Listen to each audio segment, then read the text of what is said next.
ഒരു മനുഷ്യൻ തൻ്റെ ജീവിതത്തിലെ ഏറ്റവും സൗഭാഗ്യമുള്ളവനായി തീരുന്നത് എപ്പോഴാണ്? അവൻ ഒത്തിരിയേറെ സമ്പന്നനായതുകൊണ്ടോ ഒത്തിരി സൗന്ദര്യമുള്ളവനായതുകൊണ്ടോ അല്ല. പകരം അവൻ ആരോഗ്യമുള്ളവനായി തീർന്നാൽ അവനാണ് ഈ ഭൂമിയിലെ ഏറ്റവും സൗഭാഗ്യമുള്ള മനുഷ്യൻ. ഓരോ പ്രഭാതത്തിലും അവൻ ഉണരുമ്പോൾ അവൻ്റെ എല്ലാ അവയവങ്ങളും ആരോഗ്യത്തോടെ ആയിരിക്കുകയും അവൻ പ്രഭാതം കാണാൻ സാധിക്കുകയും ചെയ്യുക എന്ന് പറഞ്ഞാൽ അതാണ് അവൻ്റെ ജീവിതത്തിലെ ഏറ്റവും സൗഭാഗ്യമുള്ള ജീവിതം.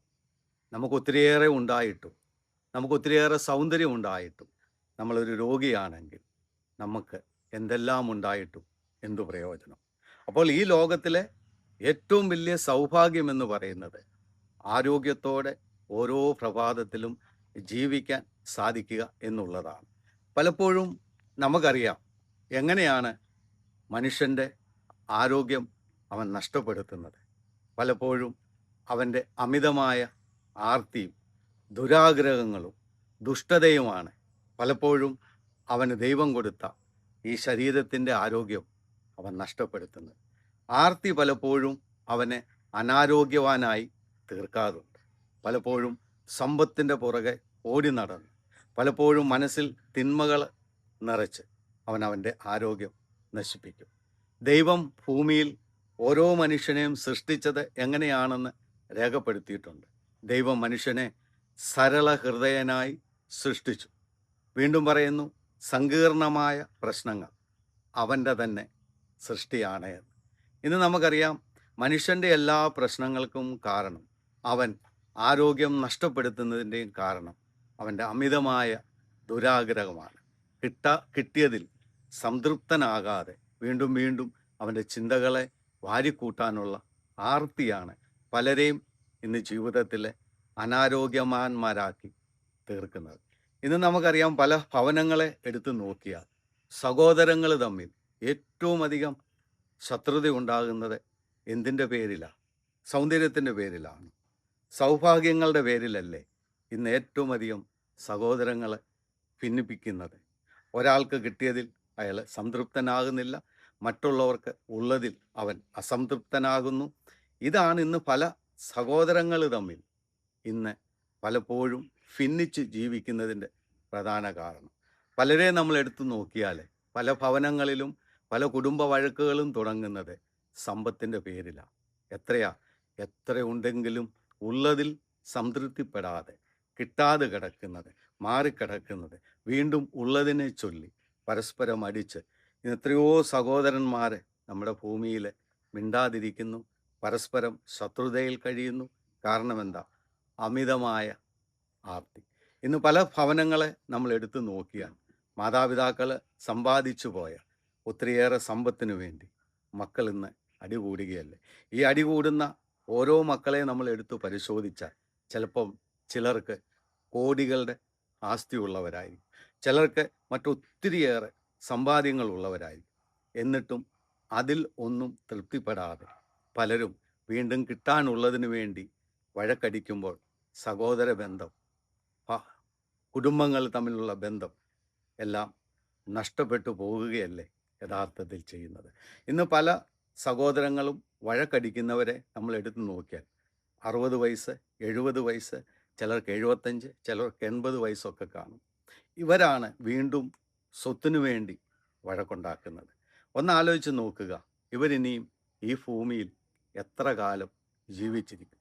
ഇവർ സമ്പാദിക്കുന്നത് കൊണ്ട് ഇവർക്ക് വീണ്ടും എത്ര കാലം അത് അനുഭവിക്കുവാനായിട്ട് സാധിക്കും?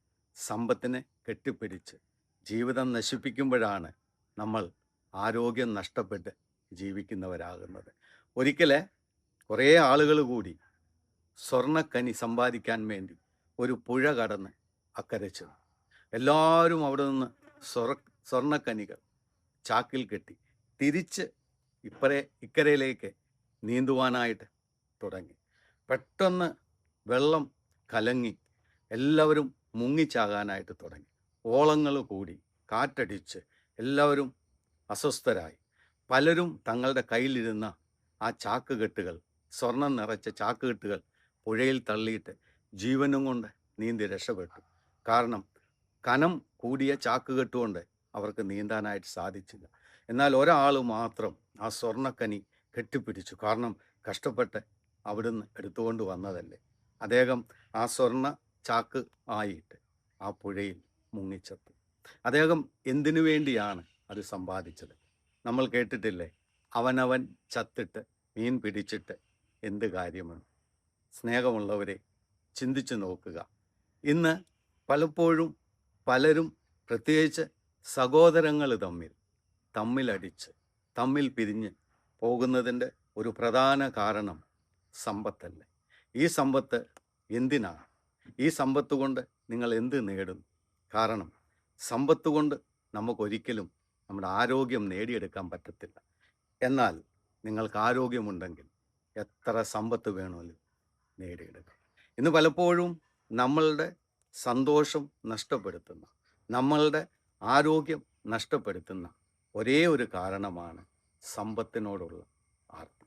അപ്പോൾ ഈ ലോകത്തിലെ ഏറ്റവും സൗഭാഗ്യമുള്ള മനുഷ്യൻ സമ്പത്തുള്ളവനല്ല, സൗന്ദര്യമുള്ളവനല്ല, പിന്നെയോ ആരോഗ്യമുള്ളവനാണ്. വീണ്ടും ഞാൻ പറയട്ടെ, സമ്പത്ത് കൊണ്ട് ഒരിക്കലും ആരോഗ്യം നേടിയെടുക്കാൻ സാധിക്കത്തില്ല. എന്നാൽ നിങ്ങൾക്ക് ആരോഗ്യമുണ്ടോ, നിങ്ങൾക്ക് സമ്പത്ത് നേടിയെടുക്കാനായിട്ട് സാധിക്കും. സമ്പത്തിൻ്റെ പുറകെ ഓടി നടന്ന് ആരോഗ്യം നഷ്ടപ്പെടുത്താതിരിക്കുക. നഷ്ടപ്പെട്ട ആരോഗ്യം ഒരിക്കലും സമ്പത്ത് കൊണ്ട് നേടിയെടുക്കാനായിട്ട് സാധിക്കുകയില്ല എന്നുള്ള ചിന്ത നമ്മളിലുണ്ടായിരിക്കട്ടെ. നമ്മൾ മണ്ണിനാൽ സൃഷ്ടിക്കപ്പെട്ടവർ, നമ്മൾ മണ്ണിലേക്ക് മടങ്ങേണ്ടവർ. പിന്നെ എന്തിനാണ് നമ്മൾ മണ്ണിനു വേണ്ടി മല്ലടിക്കുന്നത്? ചവിട്ടി നിൽക്കുന്ന ഈ ഭൂമി എത്ര കാലത്തേക്കുണ്ട്? കുറേ നാൾ കഴിയുമ്പോൾ ഈ ഭൂമിയുടെ അടിയിലേക്ക് പോകുവാനുള്ളതാണ് നമ്മളുടെ ഈ ശരീരം എന്ന് പറയുന്നത്. ഇതിനെ നിലനിർത്താൻ വേണ്ടിയല്ലേ ഇന്ന് സമ്പത്തിൻ്റെ പേരിൽ അനേക സഹോദരങ്ങൾ വേർപെട്ട് നിൽക്കുന്നത്?